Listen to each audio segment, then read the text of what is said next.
श्रावण आने वाला है और कावड़ियों ने पहले से ही सोच लिया होगा कावड़ लाने का।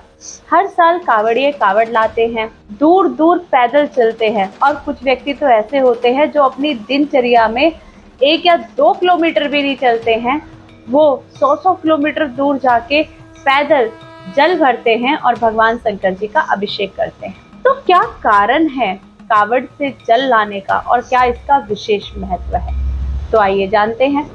Welcome to astro Vanisha. इसके पीछे एक पौराणिक कथा है। कावड़ लाने के पीछे कहा जाता है कि समुद्र मंथन के समय उसमें से एक हलाहल विष निकला था।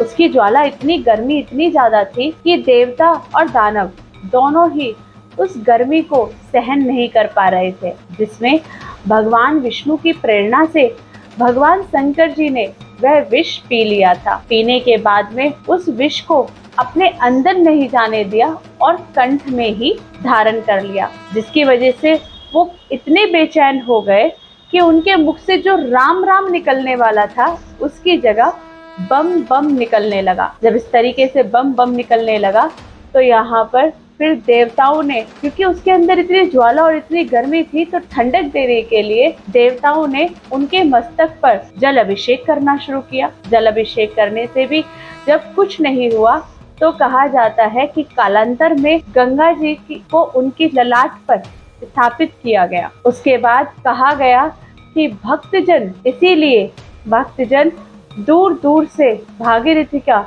यानी कि गंगा जी का पावन जल अपनी कावड़ में भरते हैं और भगवान शंकर जी का, क्योंकि ये गर्मी का मौसम होता है, इसमें वो जल अभिषेक भगवान शंकर जी का करते हैं। और इसीलिए 24-24 घंटे के लिए गर्मी के महीनों में भगवान शंकर जी के ऊपर आप देखते होंगे एक कलश लगा दिया जाता है, वह इसीलिए ही होता है।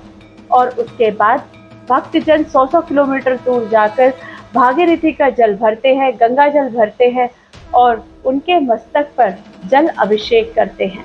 तो इस प्रकार से कहा जाता है कि रावण भी एक बार हरिद्वार से जल लाकर उसने भी भगवान शंकर जी का जल अभिषेक किया था। तो ये बम बम अत्यंत प्रिय शब्द हो गया। तो आपने देखा होगा कि कावड़िए भी जब जाते हैं राम राम कहते हुए तो चलते ही ओम नमः शिवाय, पर वो बोल बम जय बम करते हुए भी चलते हैं, बम बम का बिल्कुल जय घोष करते हुए चलते हैं। तो इस प्रकार की ये पौराणिक कथा कावड़ चढ़ाने के पीछे आती है।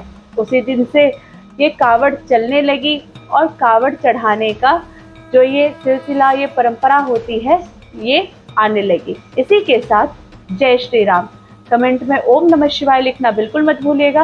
वीडियो को लाइक और चैनल को सब्सक्राइब जरूर कीजिएगा।